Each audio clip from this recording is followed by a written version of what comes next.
Hello everyone and welcome to section 3.6 on the zeros of a quadratic function. Last class we were looking at solving quadratics, which meant finding the x-intercepts, and today we're just kind of looking at different patterns or things that you would find from your quadratics. So I've got three different graphs here. What you should notice is that this parabola comes down, it crosses our x axis there, and it crosses it here. So this quadratic has two zeros, two x-intercepts, or two roots, right? There's one, there's two. So there are two roots, okay? This quadratic right here, if you look at it, it comes down, it touches the x-axis just one time. So this has one x-intercept, or one root, or one solution. And if we take a look at this one, it comes down, and it doesn't cross the x-axis at all. So this one has zero roots. Okay, oops, I forgot to write it down. This one has one. So we can have three possibilities when we're looking at the number of x-intercepts that a quadratic can have. Below, I've given you three examples of equations of what these might look like. This one here, what I really want to look at is our quadratic equation. If you remember, it is x equals negative b, sorry for the scribbles, plus or minus the square root of b squared minus 4ac all over 2a, okay? Really, this is the part right here that tells us if we have two roots, one root, or no root. So we can look at this particular piece of our quadratic formula, and this has a special name. It's called our discriminant. Okay, so let's go to the next slide. So this is our discriminant, b squared minus 4ac. Okay, so coming back up. So let's look at the discriminant of each one of these. Okay, if I take b squared, remember this is our a value up here, our b value, our c value. So b squared would be 6 squared minus 4, our a value, which is 1, and our c value in this case, remember, is negative 7. We're looking at the signs in front of the numbers. So 6 squared is 36. Okay. 7 times 4 is 28. When I minus the negative 28, I would get plus 28. Okay. And to be honest, it doesn't matter what 36 plus 28 is. We get 64. All you should realize is that it is a positive number. Okay. So if we were to take the square root of this, there would actually be a number. Okay. The discriminant is just the number under the root sign. We don't actually need the square root. I just want to show you what is happening here. You could potentially take the square root. You do get a number here. Now, if you still get a decimal, that's fine as long as you have a positive value there. So we end up with two roots because we could take the square root of 64. You would have some number plus or minus 64 all over 2. You would be able to break this up into something plus 64, plus the square root of 64, and something minus the square root of 64. So you'd end up with two answers there, okay? Which is why we end up with two roots. If we are looking at an equation that has one root, if you take a look at this guy, first of all, you should notice it's a perfect square trinomial, okay? And you could factor this into x plus 2 squared. So if I take my a, my b, and my c, and I substitute them in here, hold on a second, let's see if I can just get rid of something. Okay, let's just get rid of this so you can see the actual math. All right, so if I'm looking at just the discriminant, b squared is this guy, so I'm going to have 4 squared minus 4ac. My a value is 1, my c value is 4, and if I look at this portion, 4 squared is 16 minus 4 times 4 is 16. You end up with 0. So this portion of my quadratic formula ends up being 0. So negative b plus or minus nothing over 2. I would only end up with negative b over 2, which means you will only end up with one answer, which would give you 1 root. So if your discriminant is 0, you have 1 root. If your discriminant is an actual number, a positive number, you're going to end up with 2 roots. Okay? And please try and think about what might happen here to have no roots or no solutions. We've seen these yesterday. Okay? Remember, these ones, when we had no solutions, they ended up with negatives under the root sign. So let's see what happens here. Okay, b squared minus 4ac. B is -1, so b squared would be -1 squared minus 4ac. There's 4 times 1 times my c value, right? Because a is 1, c is 4. -1 squared is 1. 4 times 1 times 4 is 16. 1 minus 16 is -15. And if you remember, these would all be under root signs. And we can't have a negative under a root sign because we're not in an imaginary number system. We're in the rational one. So this right here, this can't exist. We would have no solution. So if you have a negative under the root sign, you have no x-intercepts. If you have a 0 under the root sign, you have 1 x-intercept. And if you have an actual number that's positive under the root sign, you should have 2 x-intercepts. Okay. All right, so going to our next slide, there we go, there is our summary. So if our discriminant is greater than 0, so if it's positive, positive, you have 2 roots. If it is equal to 0, you have 1 root. And if it is less than 0, you have no roots. Okay, so instead of, if we're just looking at the number of roots, not the actual root value, we can use our discriminant to kind of see what's happening with our quadratic. Okay, all right, I've got 3 examples here. We can look at them to find out whether or not there is 1 root, 2 roots, or no root. So again, I don't have to do the whole quadratic formula. I can just simply look at my discriminant. So b squared is going to be 11 squared. And then actually let's do something a little bit nicer. There we go. Sorry for the delay, guys. Let's just make sure you guys can see what we're doing. Perfect. Okay, so if I want to look at just the discriminant, I'm going to go b squared, but my b value is 11, so we're going to go 11 squared. Let's just make this pretty for you just once. There we go. And then I'm going to minus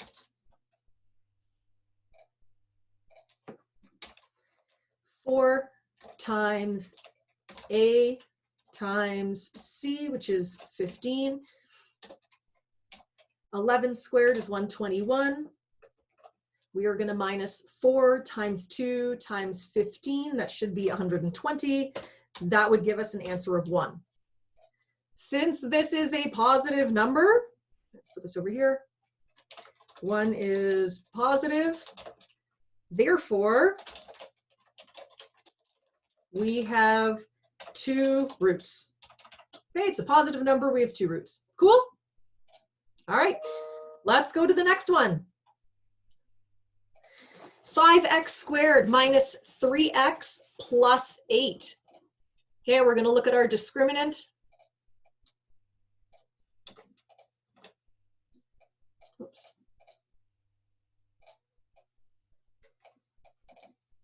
Okay, so b squared, we're going to have -3 squared minus 4 times a times c. Whoops, times c. Let me make sure I got all my numbers in. So -b squared minus 4a and c. Perfect. Start simplifying. -3 squared is 9. Minus 4 times 5 is 20. 20 times 8 is 160. Uh-oh, 9 minus 160 gives us -151. Problem, this would give us a negative under the root sign. Therefore, there is no solution or no roots. There are no roots. There are no real roots. The reason I would say real is because we're looking in the real number system. We know that there could be imaginary roots if we were working in the imaginary number system, but we're not, okay? So there's no real roots. And then this last one, 4n squared minus 20n equals negative 25. For starters, I can't simplify, I can't pull out my A, B, C values yet, because you should notice that this is on the other side of the equal sign. I have to have 0 in my equation. So I'm going to rewrite my equation.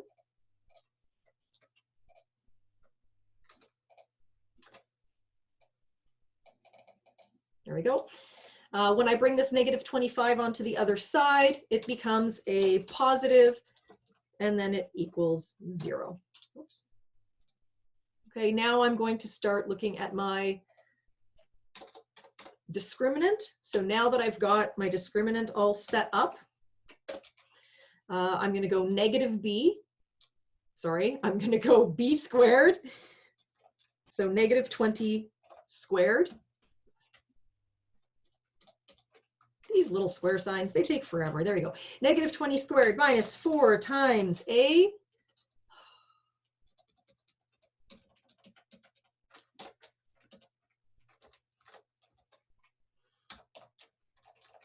Again, computers sometimes don't like me, guys. Sorry. That happens when we try and do shortcuts. Okay, minus 4 times a. What is my a value? My a value is 4 also, and my c value is 25.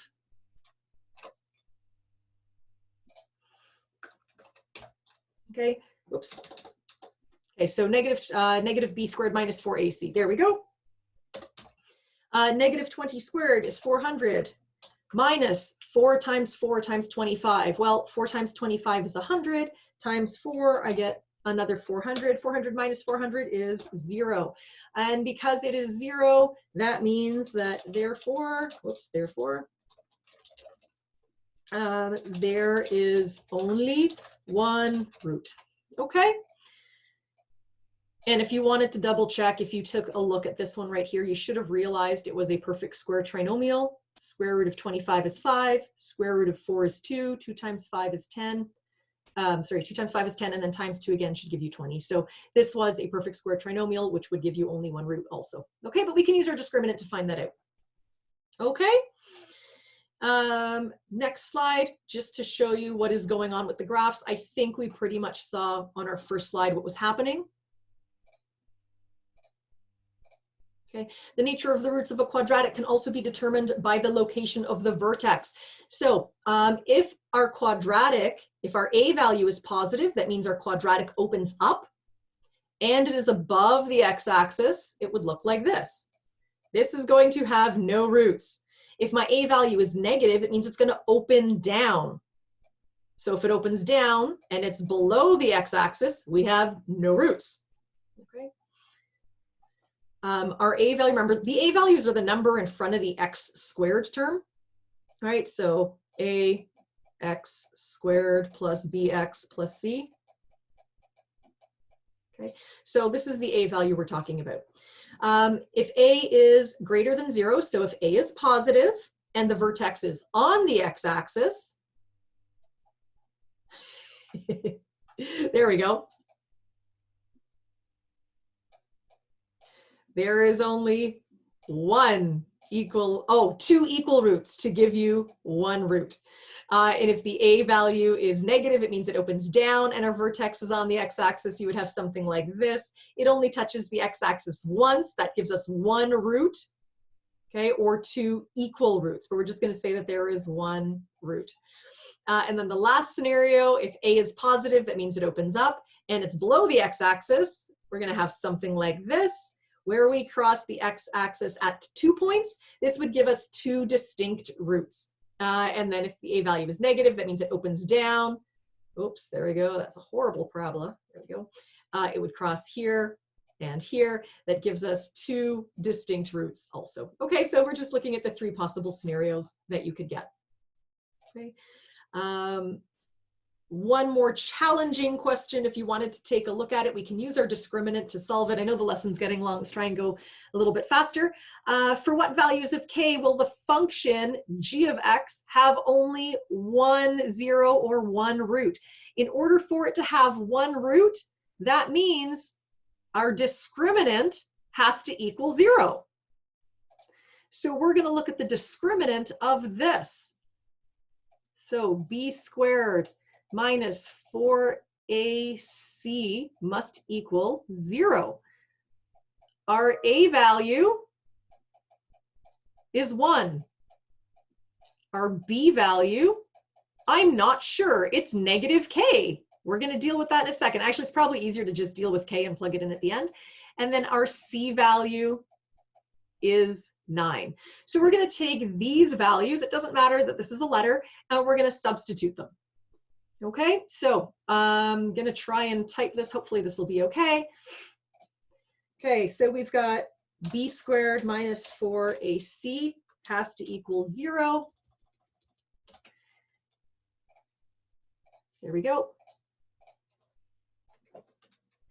Our b value, though, is going to be negative k, and I know because of the negative value right there. Actually, you know what? We can actually keep it as just k. Let's just deal with the k value. So this is going to be k squared. I'll put the 2 in a minute. Minus 4. Now my a value was 1. My c value was 9, and this is going to equal 0.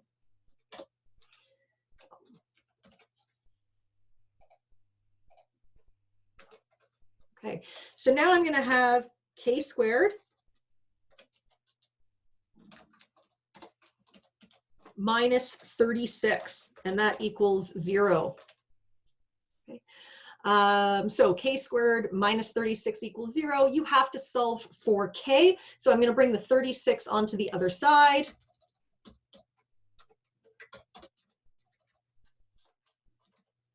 And now I have to get the k by itself. So I'm going to take the square root. So k should equal positive 6 or negative 6. Ooh, negative 6. Okay, because remember, the square root of 36 is plus or minus 6.